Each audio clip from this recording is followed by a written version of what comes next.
Muy bien, estamos en la tercera semana de este segundo módulo y hoy vamos a hablar el tema del consentimiento informado. Hoy vamos a hablar toda la clase de lo que es consentimiento informado. Vamos a recordar algunos principios de bioética, el principio de autonomía, que es dado por el paciente. Debemos Cuando, ahorita le puse uno de progreso. Eduardo. Acabamos de 9, a partir del 21, para todo. Pueden silenciar sus micrófonos, por favor. Muy bien, el principio de autonomía que es dado al paciente. Voy a pasar para quien estuvo en el diplomado con mi nombre. Eduardo, por favor, el micrófono. ¿Lo pudiera silenciar, por favor? Silencien sus micrófonos.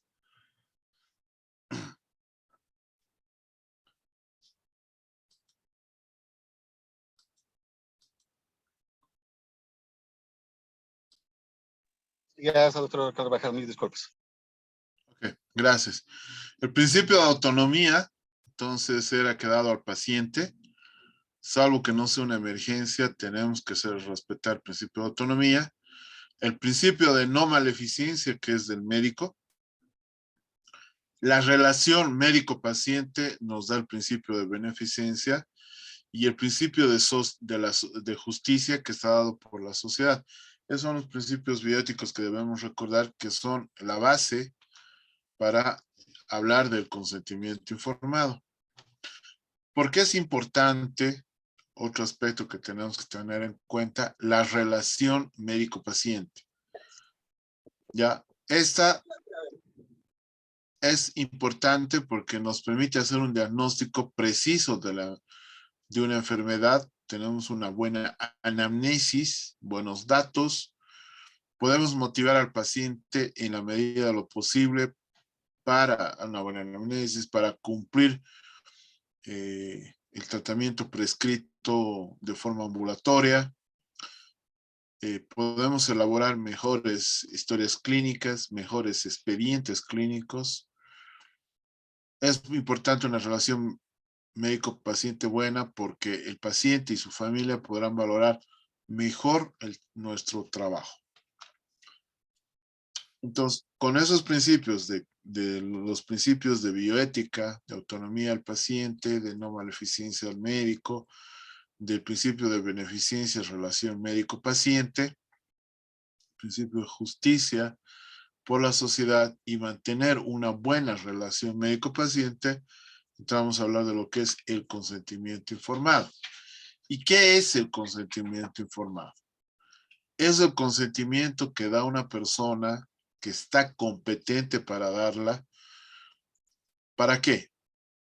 Para que se cumpla un procedimiento diagnóstico terapéutico autorizando en su persona, con algunos requisitos previamente. Primero, que haya recibido toda la información necesaria. Segundo, que nosotros nos tenemos que cerciorar que haya entendido la información adecuadamente. O sea, de esa explicación de toda la información necesaria tengamos un feedback de que sepamos que ha entendido toda la información de manera adecuada. Y una vez que se ha tenido estos dos aspectos, se analiza la información y el paciente llega a la decisión de haber sido sometida o no a esa intervención, pero sin mediar coerción, intimidación, persuasión o influencia indebida en la decisión del paciente. Entonces, si tenemos la información necesaria, hacemos el feedback y nos cercioramos que haya entendido esa información y que después de analizar la información lo dejemos decidir de forma voluntaria, sin coerción, sin intimidación, sin influencia indebida o persuasión. Entonces, el consentimiento informado, ¿qué es? Es la aceptación de una intervención médica a un usuario a un usuario externo en forma libre, voluntaria y consciente, después de que el médico le ha informado la naturaleza de intervención, los beneficios, los riesgos, las complicaciones, etcétera, etcétera, etcétera. Entonces tenemos 4 elementos para hablar de un consentimiento informado. Primero, la información suficiente. La información clara que necesita del procedimiento, de la intervención, de los beneficios de hacerlo, de los riesgos, de las complicaciones, o sea, información suficiente. Segundo, de tener la voluntariedad de hacerlo. Tercero, de un proceso continuo, comunicativo, deliberativo y prudencial que en ocasiones requiere, yo diría en la mayoría de las ocasiones requiere un apoyo escrito. Una vez que ha tenido un proceso continuo, comunicativo, prudencial, con un informe escrito, que después ha tenido la voluntariedad de hacerlo con la información suficiente, tener un proceso libre, no de coacción, no manipulado, a decir de acuerdo a sus propios valores, la aceptación o no de tal procedimiento. Esos 4 elementos se debe tener en un consentimiento informado. La información suficiente, la información entendida y la decisión acertada por parte del paciente que es competente para poder decidir él mismo. El artículo 44 de la Constitución Política del Estado, en su primer párrafo dice que ninguna persona será sometida a una intervención quirúrgica, examen médico o de laboratorio sin su consentimiento o la de terceros legalmente autorizados. Pero ahí hay un salvo, ahí hay un excepto, cuando esté en peligro inminente la vida de la persona. Cuando esté en peligro inminente la vida de la persona, no necesitamos un consentimiento informado.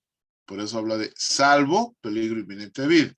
Igual, emergencia médica. Segundo párrafo, que ninguna persona será sometida a experimentos científicos sin su consentimiento. ¿No? Entonces, la segunda parte. Es así como está en la Constitución Política, en su artículo 44. Y de fondo ven la imagen de la publicación 65 del PRONAX, que habla de la obtención del consentimiento informado. Entonces, en consentimiento informado, si el paciente por su condición física o mental se ve impedido de firmar dicho consentimiento, lo debe hacer el familiar más cercano o el tutor, ¿no?, legalmente establecido, quien tiene la decisión de este consentimiento. En situaciones de emergencia, más que de urgencia, de emergencia, el personal de salud puede actuar sin el consentimiento del paciente. No necesita consentimiento informado cuando hay una emergencia, cuando está en peligro la vida del paciente. En estos casos se entiende que la ley, que el paciente habría deseado ser tratado, se entiende que sí va a querer preservar su vida. Entonces, los objetivos de un buen consentimiento informado, primero, respetar la autonomía y la autodeterminación del paciente. Ese es el principio ético, el de autonomía, autodeterminación del paciente. El principio técnico-científico, una evaluación y manejo del riesgo del procedimiento. Y un principio, un objetivo jurídico, elemento probatorio de alto valor sobre la aceptación de los riesgos que se han informado, sus consecuencias por parte del paciente en caso de que se exprese. O sea, todos los riesgos, complicaciones, todo lo que conlleva el procedimiento, se entiende que han sido explicados adecuadamente, han sido entendidos y han sido asumidos por parte del paciente. Esos son los objetivos de tener un buen consentimiento informado. El médico debe exponer a su paciente los riesgos injustificados que se tienen si se hace este procedimiento. Para el consentimiento informado, se debe explicar la aplicación de tratamientos médicos y quirúrgicos que el galeno lo considere indispensable, ¿no? O que puedan afectar física o psíquicamente a la persona. Explicará que al paciente o a sus responsables o a sus tutores o a sus familiares las consecuencias en forma anticipada, las complicaciones y también los beneficios de ese procedimiento. ¿Cómo debemos informar el consentimiento informado? Valga la redundancia. Primero, el lenguaje debe ser directo, debe ser breve y simple, entendible por el paciente. No deben contener palabras abreviadas, términos de la jerga médica o términos científicos que no sean entendibles por el paciente. Más que debe estar acorde al nivel cultural del paciente, más que acorde al nivel cultural, al nivel de instrucción del paciente. No se debería superar el nivel de entendimiento a personas que estén en educación primaria. Por ejemplo, no es suficiente con entregar la información escrita, porque de por ahí no lo va a leer, ni lo va a entender. El médico tratante o el médico que va a hacer este procedimiento debe explicar convenientemente al paciente y a su familia todo lo que se indica en el consentimiento informado. Se debe dejar constancia en la historia clínica de que esto ha sido avisado, explicado y aceptado o negado por el paciente. Debe hacerse con la debida privacidad, no en encuentros casuales o charlas de pasillo. Se debe realizar con tiempo suficiente para que deje lugar a la reflexión, a la evaluación, al pensar del paciente para ver si se lo hace o no. Competencia. Ante la incompetencia del paciente de poder decidir sobre su procedimiento, la normativa establece que un orden decreciente de prioridades sobre las cuales las personas se encuentran autorizadas a manifestar voluntad en el lugar del paciente. Primero, el cónyuge que no está divorciado o la persona que conviva con el paciente con una antigüedad no menor de 3 años en forma continua e ininterrumpida. Cualquiera de los hijos mayores de 18 años, cualquiera de los padres, cualquiera de los hermanos mayores de 18 años, cualquiera de los nietos mayores de 18 años, cualquiera de los abuelos o abuela, cualquier pariente consanguíneo hasta el 4º grado inclusive, cualquier pariente por afinidad hasta el 2º grado inclusive, y en casos de imposibilidad de recurrir a cualquiera de los anteriores, podría presentarse en alguna persona conocida, allegada o amiga que en forma cotidiana se encuentra a cargo del cuidado y la atención del paciente. Y si pese a todos los anteriores no es posible, finalmente habrá de habilitarse la instancia judicial.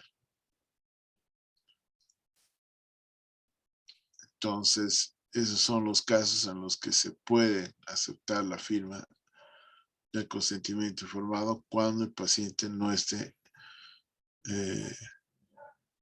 autorizado para poderlo no hacer, ¿no? El consentimiento informado produce en el paciente que capaz de aceptar o de rehusar un tratamiento médico, un procedimiento médico, etcétera, y luego de comprender una información que se le hizo básica.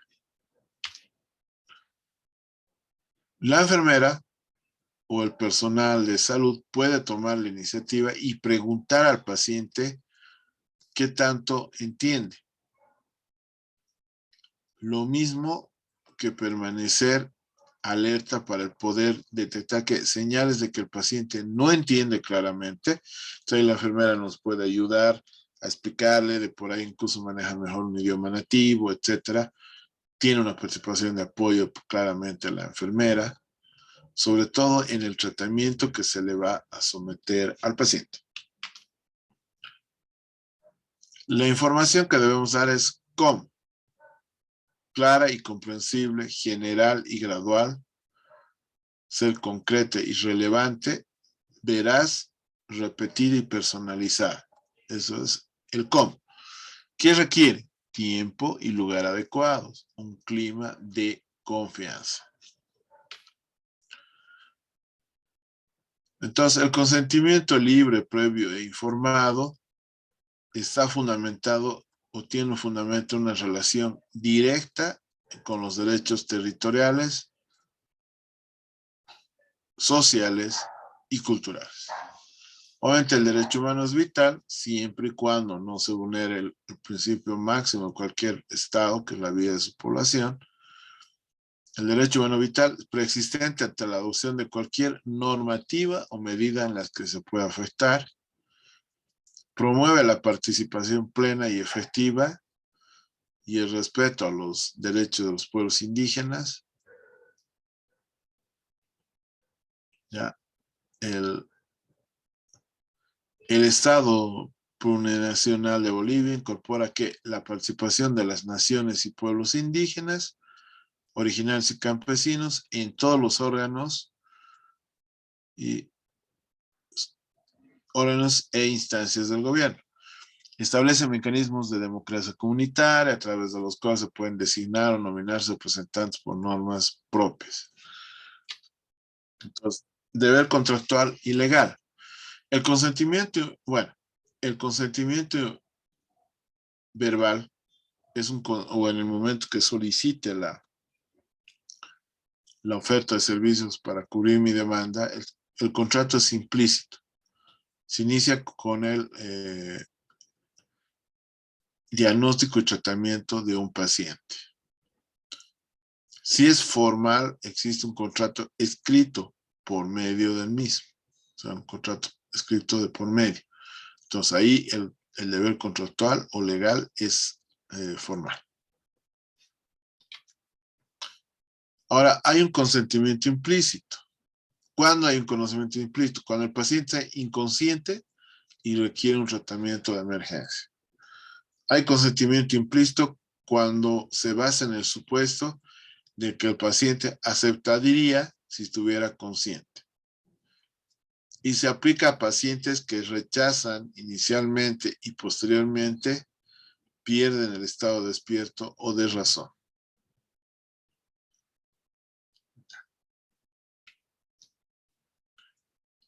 Algunas recomendaciones para tener un buen consentimiento informado.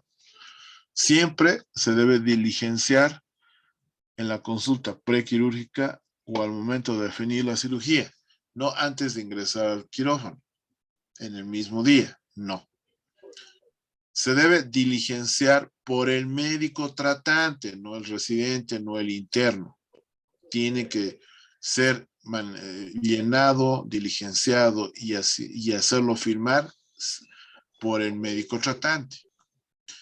Debe incluir riesgos inherentes y previsibles del procedimiento. Por favor, sus micrófonos.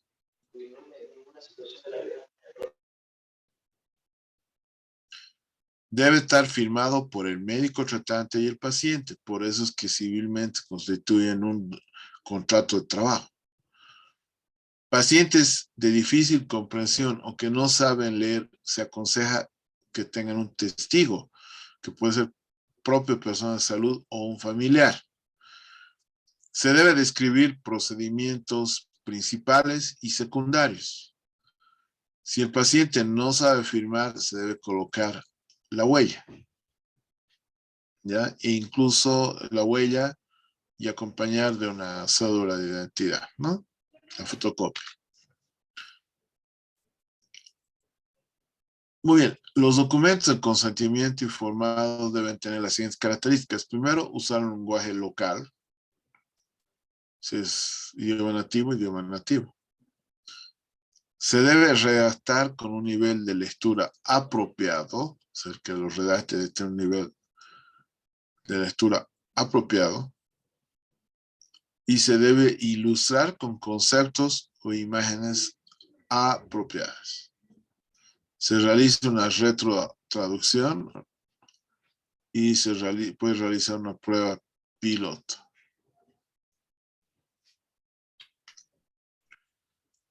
Y no como ese consentimiento informado, darle para que lo lea, ¿no? ¿Lo firmas o lo lees? Miren, semejante consentimiento. O en estos casos, ¿no? Consentimiento informado donde se hace persuasión o coacción, donde se absuelven las preguntas, o donde no se dice un procedimiento, ¿no? Con ayuda yo pueda. Y no le digamos toda la información como está en este acto rectal. Pueda que sienta un poquito de incomodidad.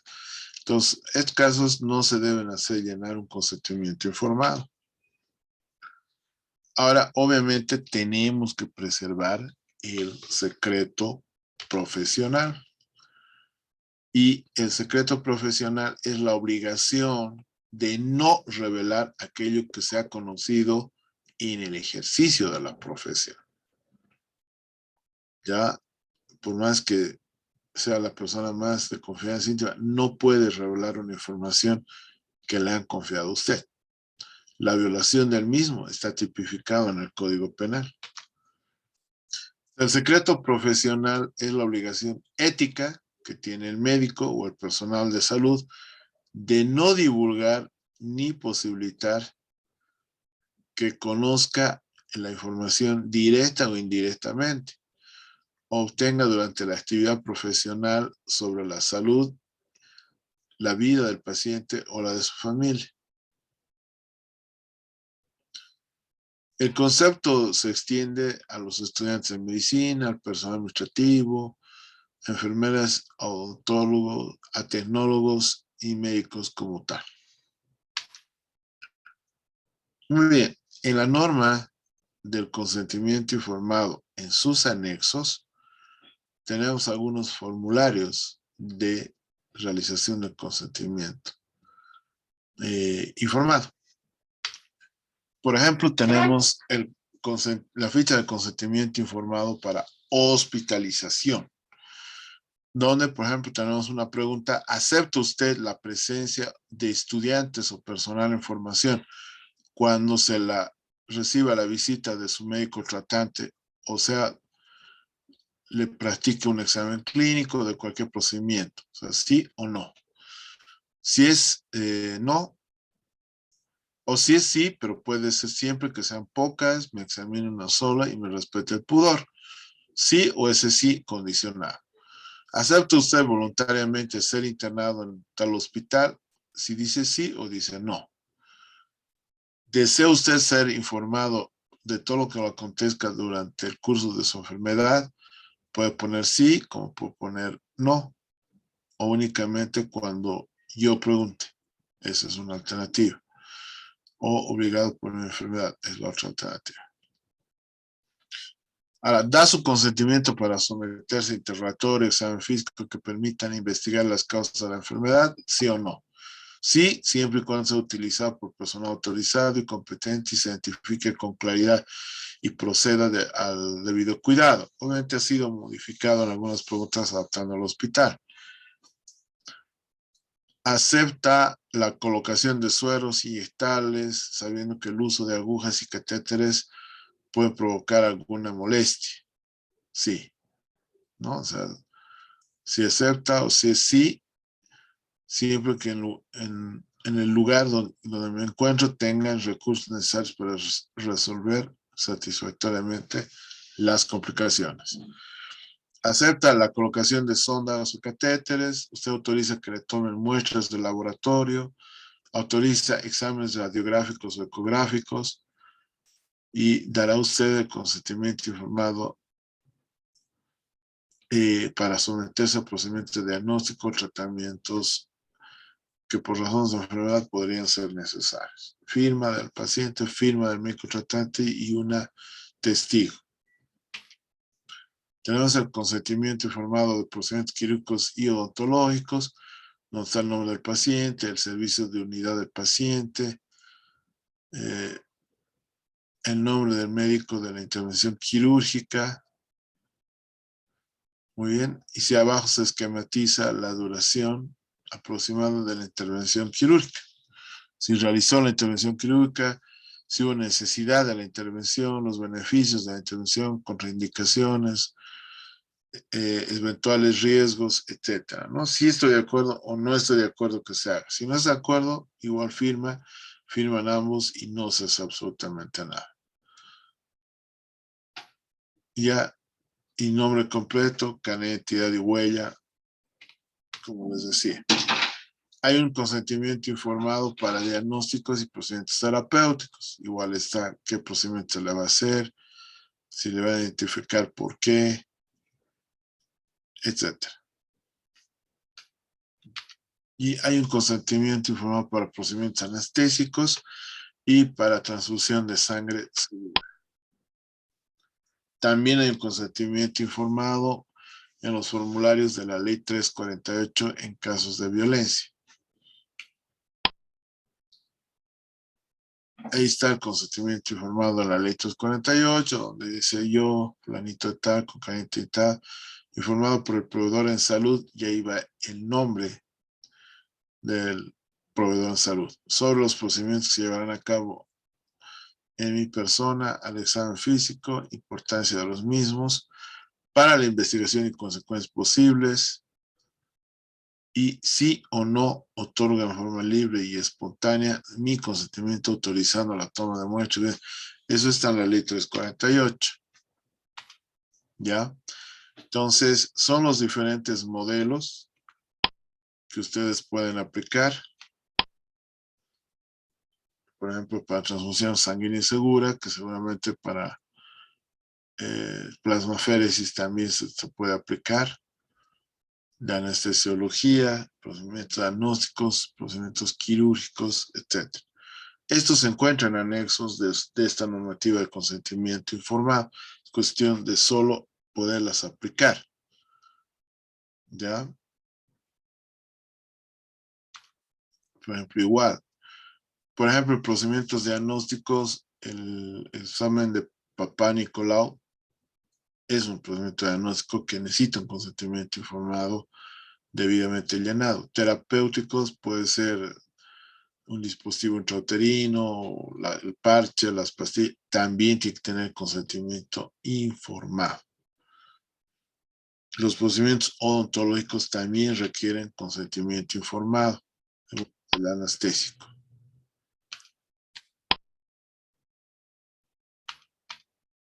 Ese es para procedimientos quirúrgicos, médicos y de odontología.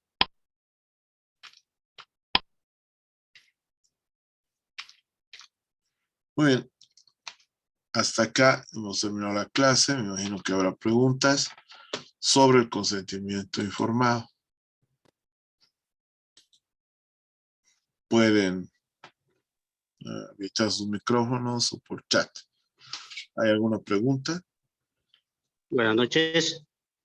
Sí. ¿Quién es Galaxy 10? Sí, le habla